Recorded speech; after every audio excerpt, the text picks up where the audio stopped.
Hello, everyone. Welcome to a Prophecy Watchers Conference update. Believe it or not, we are already heading quickly towards our Colorado Springs conference, June 27th through the 30th, and we are trying to meet with as many speakers as we can before the conference to kind of get you an idea of what these speakers are going to be talking about. We do list the messages ahead of time for you all, but we don't do a synopsis or any more information. And if you're anything like me, you're very intrigued by a lot of those topics that they're going to be talking about, and you'd like a little bit more information beforehand. So we have with us today our very own Mondo Gonzales to give us a little insight to what he's going to be speaking on. Welcome, Mondo. Thank you. Karen, it's great to be on this side of the of the stage here. Yes, I bet it is. None of the heavy lifting, working. You just have to sit here and talk about what you already know. Yeah. Well, I'm glad you get to take a little bit of a break for once. And you are talking on the apostasy and the Antichrist on Sunday. Is that correct? Yeah. So tell me about that, because it sounds like you're opening a little bit of a can of worms with that topic. There is a little bit of can of worms. This is something that I've been thinking about for a few years, actually, in that when you come to 2 Thessalonians chapter 2, it is one of the premier passages that all kinds of Bible teachers use in the sense of trying to understand the day of the Lord or the tribulation period. And the other thing, too, that you see is for those that are, you know, maybe pre-trib, whether they're mid-trib or even post-trib or even the pre-wrath people, everybody lands in 2 Thessalonians chapter 2. So it's an important topic for many reasons. And so it does help us understand, if you interpret it in a way that I think would be accurate, you can end up at a pre-wrath position. You can end up at a mid-trib position. And there's a lot of questions that come up there as it relates to, will the church see the Antichrist? And in all the other positions, besides the pre-trib, they all think, yes, we will actually see the Antichrist come on the scene. We'll see him develop into an authoritarian figure, a tyrant, that we will see the covenant made with Israel and the start of the 7-year tribulation. And so there's some very detailed factors in that passage of 2 Thessalonians 2 which help contribute to that discussion. So I'll be addressing that as well. But one of the other things that is really important there is the idea of an apostasy. The word apostasy appears in verse 3 of 2 Thessalonians 2. And the question is, is it an apostasy? Is it a revolt? Is it a defection? Is it a departure, a physical departure? And there's a debate there as it relates to some people thinking that that's a reference to the rapture or it's a reference to spiritual revolt. So I'll address that too. But then the traditional opinion is that this is a apostasy of the church. And so what I'm going to show, or from my perspective, is that this is not referring to an apostasy of the church specifically, but it's referring to an apostasy done by Israel. Interesting. We do know that, and I'll develop this more, but of course I believe that 1 Timothy 4:1 says in the last days many people will depart from the faith. So there is an apostasy in general. Right. There's no doubt. Yeah. We're seeing it right now. We're all going to look around. For sure. Yeah, so I'm not denying that. But I think that we don't, even though that's true, I don't think it needs to be rooted in the 2 Thessalonians chapter 2 passage. Okay. Well, my brain is still stuck on the first part when you're talking about the Antichrist. Since we are the pre-trib position, do you think we have already seen him, or as a human even, and not even in that rising position to power yet? Do you think we know his name? Do you think we've seen his face in the news? Like, is he at all on our world stage yet, so to speak? I think that that's difficult to answer. I do think most likely that he's been born and that he's the mystery man. He's the man in the shadows, so to speak. So he could be there, and we might know him, we might know his name, but not know that he is the person. Of course, you know, I get a handful of suggestions by people that email in quite often about who they had a dream. The Lord told them who the Antichrist was, and then looking at 666 and a variety of things. But I do think the Antichrist is most likely born. He's in a position, he's not going to come from a farmer in Kansas or whatever in France or something and just shoot up there. I think no doubt he will be in a position of authority where in fact he'll step in. He'll already be a person of influence. People will know him. And then he will just simply step into the position. So I think that seems most likely. Yeah. And when the time comes, he'll be respected. There's a lot of descriptions about the Antichrist. That could be a whole other presentation. Like a portrait of the Antichrist would be kind of fun. He's a blasphemer. He speaks great words, very arrogant, but very sneaky, very sly.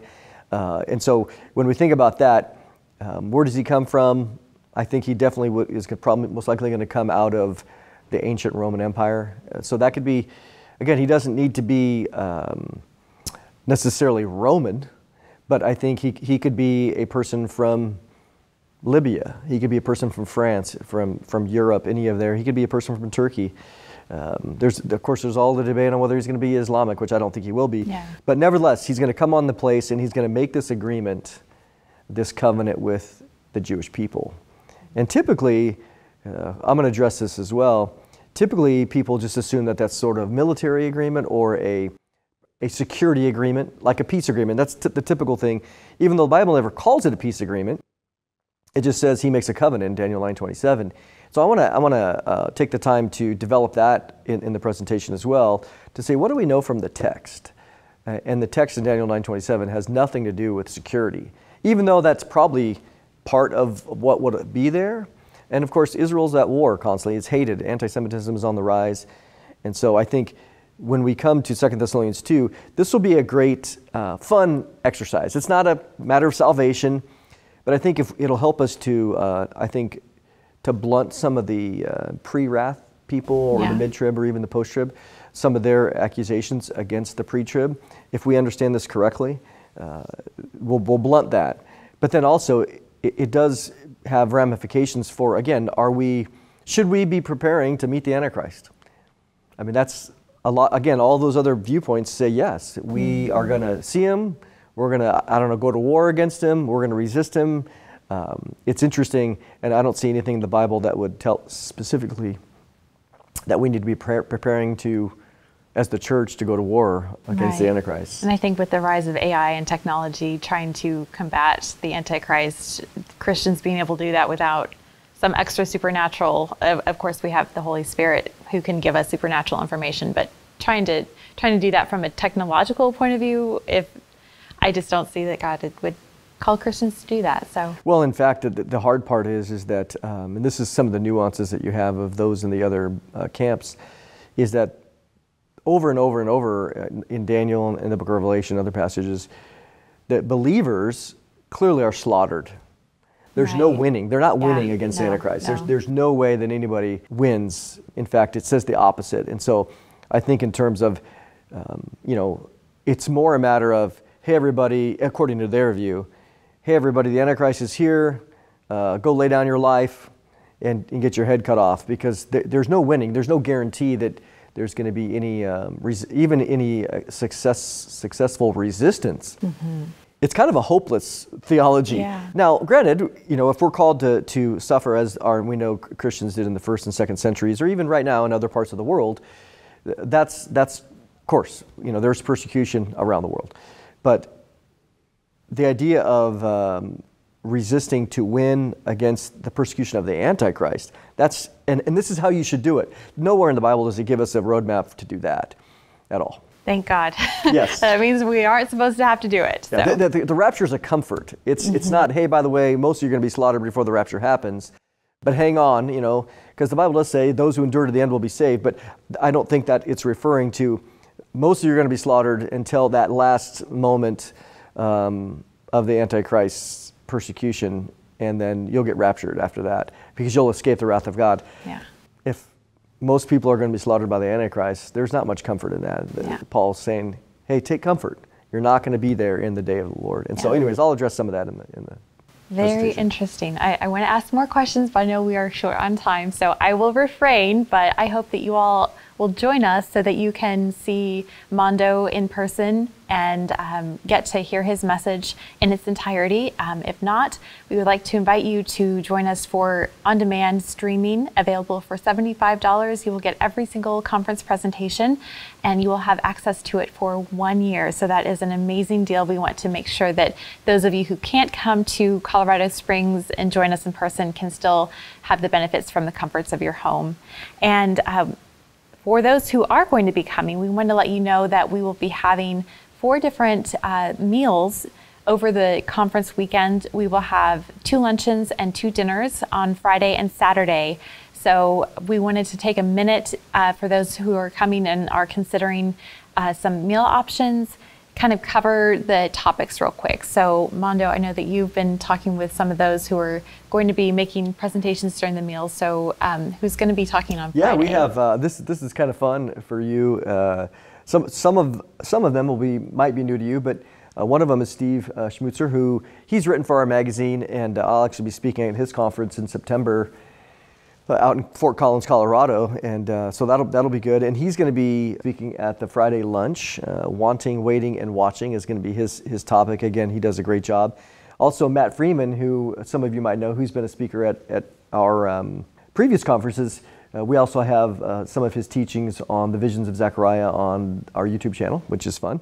But he's going to be speaking at dinner, and his title is Transformation by the Word. It sounds very interesting. Yeah, he's a great speaker as well, very passionate. And then, of course, it's been so fun for us to now have Josh Peck. Yes, here with team. us, We love joining him. the team. Yeah. And he's going to be speaking on Saturday for the lunch, and his question is, where are we in Enoch's apocalypse? As you guys probably know, he's done a lot with the book of Enoch and understanding the theology of Enoch, and as well as, Enoch's a very complex book. We can't get into all of it, but it's, again, it's just very complex. But it's an interesting book nonetheless, and it helps us really get an insight into understanding the apocalyptic theology of what the Jewish people believed in the first century, at the time of Jesus, And then finally, for the dinner on Saturday, we're calling it the Trifecta Hot Seat, where Lee Brainerd and Terry James and myself are going to be up there for a question and answer. And so we're going to be on the hot seat. Those are always fun. I love watching those. If I can ever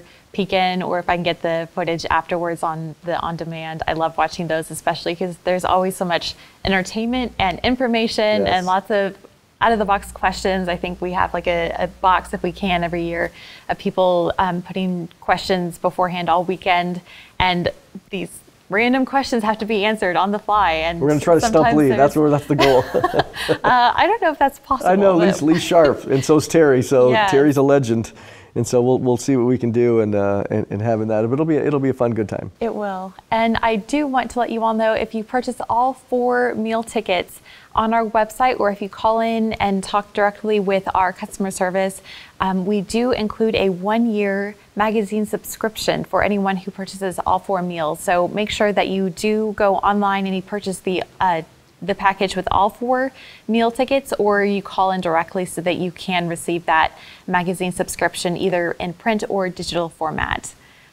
Anything else you want to add before we close? This is going to be a great time. Certainly, I hope you guys all come, and of course, we'll all be there, and it'll be great to have. It's fun when we get out of the office, so to speak, and get out there, and we get to meet people. And again, I love meeting people, so it'll be a good time. Yeah, it's extra special when you get to see everyone interact and get to meet some of your favorite speakers. It's, I know, a big highlight for a lot of people who come.